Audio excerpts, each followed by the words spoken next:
رجعنا لكم من تاني في الجزء الثالث من state of matter. في الجزء اللي فات خلصنا كل البروبرتيز وكمان اخدنا يعني ايه موديلنج. هناخد بقى النهاردة اهم جزء في الدرس ده وهو البارتيكل ثيوري اوف ماتر. اول حاجة لازم نعرفها قبل ما ناخد البارتيكل ثيوري اوف ماتر ان الساينتستس always try to explain different natural phenomena. يعني دايما العلماء لما كان بيحصل اي ظواهر طبيعية كانوا بيحاولوا يلاقوا تفسير للي بيحصل. طيب كانوا بيعملوا ايه؟ كانوا بيعملوا assumption، يعني كانوا بيحطوا توقعات او افتراضات عشان يقدروا يفهموا اللي حصل ده حصل ليه. فلما الاسامبشن دي succeed in explaining الفينومينا اللي حصلت بقى اسمها scientific theory، يعني بقت خلاص بقى نظرية علمية، خلاص ما بقتش اسمها افتراضات او مجرد كلام بس كده العلماء بيحاولوا يفسروا بيه اللي حصل، لا بقت خلاص اسمها scientific theory. يعني ايه كل ده؟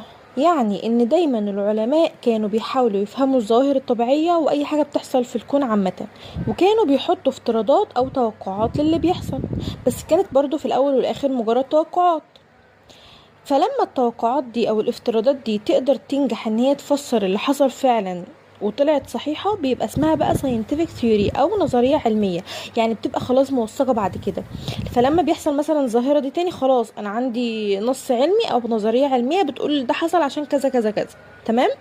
فمن ضمن النظريات اللي العلماء حطوها دي ونجحت ان هي تفسر الظاهرة اللي حصلت هي البارتيكل ثيوري اوف ماتر. قدرت تفسر البيهيفير والبروبرتيز بتاعة الماتر.